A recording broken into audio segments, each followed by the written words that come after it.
राधे राधे कृष्ण भक्तों, आज मैं आप सभी कृष्ण भक्तों को सोमवार प्रदोष व्रत का महत्व, पूजा विधि तथा कथा सुनाऊंगा। सोमवार प्रदोष व्रत में भगवान शिव और माता पार्वती जी की पूजा की जाती है। मान्यताओं के अनुसार सोमवार प्रदोष व्रत करने से व्रत रखने वाले भक्तों के सभी दोष और पापों का नाश हो जाता है। इस व्रत को करने से सुहागिन महिलाओं का सुहाग सदा अटल रहता है। जो स्त्री पुरुष जिस कामना को लेकर इस व्रत को करते हैं, उनकी सभी कामनाएं कैलाशपति भगवान शंकर जी की कृपा से पूर्ण होती हैं। सूत जी कहते हैं कि त्रयोदशी व्रत करने वाले को 100 गौ दान का फल भी प्राप्त होता है। इस व्रत को जो भी विधि विधान और तन मन धन से करता है, उसके सभी दुख दूर हो जाते हैं। प्रदोष व्रत के दिन सुबह जल्दी उठे, स्नान आदि के बाद स्वच्छ कपड़े धारण करें, शिवजी का ध्यान करें और व्रत का संकल्प लो। अब पूरा दिन फलाहार व्रत करें, घर के मंदिर में दीपक प्रज्वलित करें और शिव गौरी की आरती उतारी शिवलिंग पर जलाभिषेक करें। संभव हो तो शाम के समय स्नान करें और स्वच्छ कपड़े धारण करें। प्रदोष काल पूजा की तैयारी करें। एक थाली में सभी पूजा सामग्री एकत्रित करें। शिवालय या घर पर ही विराजमान शिवलिंग की पूजा आरंभ करें। शिवलिंग पर गंगाजल से अभिषेक करें। शिवलिंग पर आक के फूल, बेलपत्र, भांग, धतूरा, फूल, फल, शहद आदि अर्पित करें। अब शिवलिंग को धूप दीप दिखाएं। शिवजी के बीज मंत्रों का जाप करें। सोम प्रदोष व्रत का पाठ करें। शिव चालीसा का पाठ करें। अंत में शिवगौरी के साथ सभी देवी देवताओं की आरती उतारें। पूजा में जाने अनजाने से हुई गलती के लिए क्षमा मांगे और शिव पार्वती का आशीर्वाद लीजिए। आज की इस वीडियो में मैं आपको सुनाने जा रहा हूं सोमवार प्रदोष व्रत की बड़ी ही दुर्लभ कथा। आप सभी भक्त जन कथा को बड़ी ही श्रद्धा और प्रसन्नचित मन से सुनिएगा। एक बार प्रेम से बोलिए भगवान भोलेनाथ की जय। स्कंद पुराण के अनुसार सूत जी कहते हैं कि विदर्भ देश में सत्यव्रत नाम से प्रसिद्ध एक राजा थे। धर्मपूर्वक राज्य करते हुए उनका बहुत सा समय सुखपूर्वक बीत गया। एक समय शाल देश के राजाओं ने विदर्भ देश पर आक्रमण कर दिया। उनके बीच भयंकर युद्ध हुआ। दोनों पक्षों की बहुत सी सेनाएं मारी गईं, परंतु अंत में विदर्भ देश के राजा भी उनके हाथों से मारे गए। विदर्भ राजा की गर्भवती स्त्री दुखी होकर रात के समय राजभवन से निकलकर वन की ओर चली गई। सुबह होने पर उस रानी ने जलाशय के किनारे एक वृक्ष के नीचे एक सुंदर से पुत्र को जन्म दिया। इसके बाद वह प्यास से व्याकुल होकर जलाशय में पानी पीने गई। इतने में ही एक घड़ियाल ने आकर उसे अपना शिकार बना लिया। वह बालक पैदा होते ही माता पिता से हीन हो गया। जब वह नवजात शिशु वृक्ष के नीचे पड़ा हुआ जोर जोर से रो रहा था, उसी समय भगवान भोलेनाथ की कृपा से वहां पर एक उमा नाम की ब्राह्मणी पहुंची। वह अपने 1 वर्ष के बालक शुचि व्रत को गोद में लिए हुए थी। वह ब्राह्मणी बहुत ही गरीब और विधवा थी। वह भीख मांग कर अपना गुजारा करती थी। उस बालक को रोते हुए देखकर उसने मन ही मन सोचा कि यह तो बड़ी हैरानी की बात है कि यह नवजात शिशु, जिसकी अभी तक नाल भी नहीं कटी है, यहाँ पर पड़ा हुआ है। इसकी माता कहाँ चली गई? जब वह ब्राह्मणी सोच में डूबी हुई थी, उसी समय वहां से एक सन्यासी गुजरे। वह ऐसे जान पड़ते थे मानो साक्षात शंकर भगवान हो।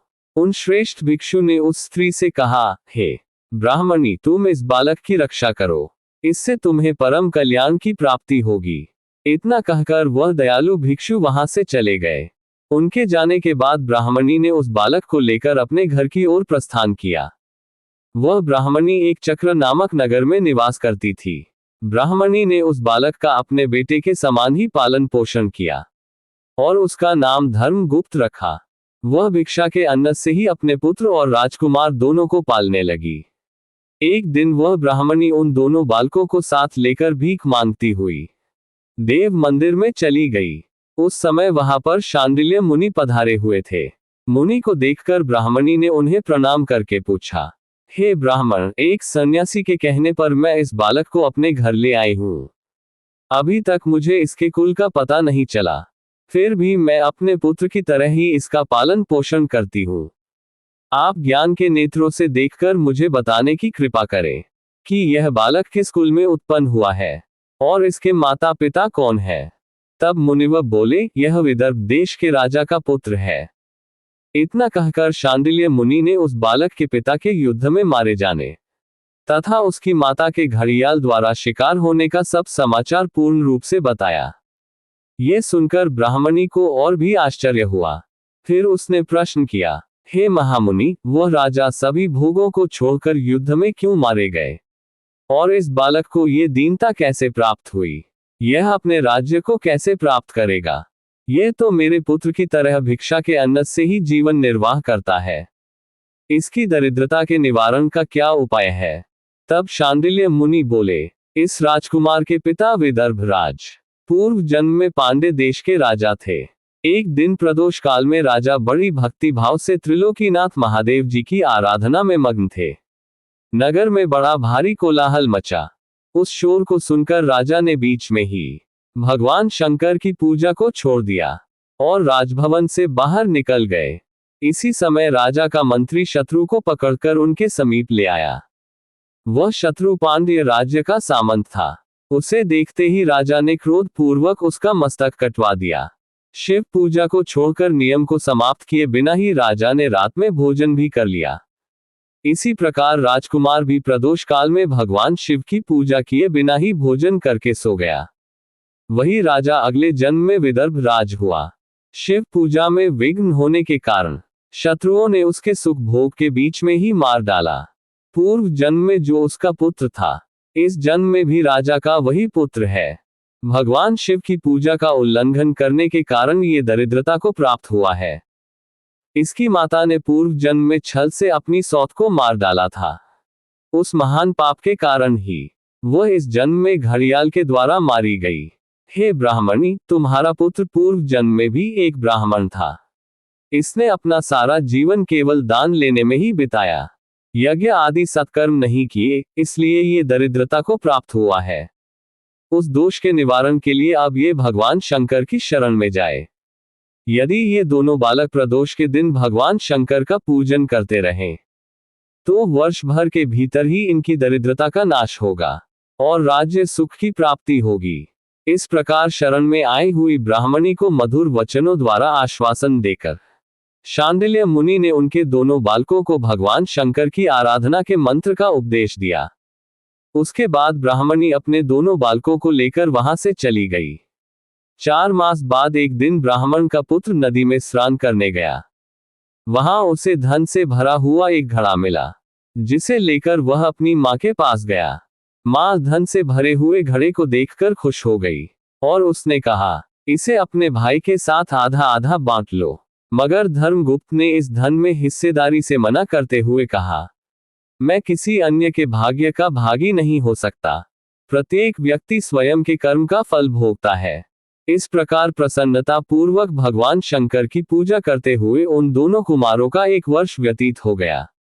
एक दिन ब्राह्मण का पुत्र और राजकुमार वन में भ्रमण करते हुए जा रहे थे। मार्ग में उन्होंने देखा कि अनेक गंधर्व कन्याएं आपस में खेल रही थीं। ब्राह्मण कुमार वहीं पर रुक गया और राजकुमार से बोला, हमें इससे आगे नहीं जाना चाहिए। ये गंधर्व कन्याएं हैं, किसी को भी अपनी ओर आकर्षित कर सकती हैं। मगर राजकुमार निडर होकर आगे बढ़ता गया। जब मुख्य गंधर्व कन्या ने राजकुमार धर्मगुप्त को देखा, तो वह उसके प्रति आकर्षित हो गई। उसने अपनी सखियों को फूल चुनने के लिए भेज दिया और राजकुमार के पास आने की प्रतीक्षा करने लगी। उसे अकेला देखकर राजकुमार उसके पास गया और उससे बातचीत शुरू की। उसने बताया, मैं विदर्भ देश का राजकुमार हूँ। मेरे माता पिता अब इस संसार में नहीं है और शत्रुओं ने हमारे राज्य पर कब्जा कर लिया है। तब कन्या ने अपना परिचय देते हुए कहा, मैं विदर्भ नामक गंधर्व की पुत्री हूँ। मेरा नाम अंशुम है और मैं गायन में प्रवीण हूँ। उसने ये भी कहा, मैं आपसे विवाह करना चाहती हूँ। इतना कहकर उसने अपनी मोतियों की माला राजकुमार को पहना दी। तब राजकुमार ने पूछा, तुम राजपाट गवा चुके राजकुमार के साथ कैसे रह पाओगी और अपने माता पिता की अनुमति के बिना तुम मेरे साथ कैसे आ सकती हो? इस पर अंशुम ने बोला, चाहे जो हो जाए, मैं वही करूंगी जो मैं चाहती हूँ। तुम 2 दिन बाद प्रातःकाल यहाँ आकर मुझसे मिलना। इतना कहकर वह वहां से चली गई। राजकुमार ने वापस आकर ब्राह्मणी और उसके पुत्र को सारी बात बताई। वे दोनों बहुत खुश हुए। 2 दिन बाद राजकुमार पुनः उसी वन में गया। उसने देखा कि अंशुम अपने पिता के साथ उसकी प्रतीक्षा कर रही है। तब गंधर्व राज ने राजकुमार से कहा, मैं कैलाशपुरी गया था। वहां भगवान शिव और माता पार्वती ने मुझे बुलाकर कहा कि धर्मगुप्त नामक राजकुमार राज्य से विहीन होकर भटक रहा है। जाओ और उसका राज्य पुनः प्राप्त करने में उसकी सहायता करो। मैं उनकी आज्ञा के अनुसार अपनी पुत्री अंशुम का हाथ तुम्हारे हाथ में दे रहा हूं और राज्य प्राप्त करने में मैं तुम्हारी सहायता करूंगा। मेरी पुत्री 10,000 वर्ष तक तुम्हारे साथ इस पृथ्वी पर रहेगी और जब तुम शिवलोक में जाओगे तब भी वह इसी काया में तुम्हारे साथ ही रहेगी। भगवान शिव के आदेश अनुसार धर्मगुप्त और अंशुम का विवाह हो गया। अंशुम के पिता ने अपनी गंधर्व सेना भी राजकुमार को दे दी।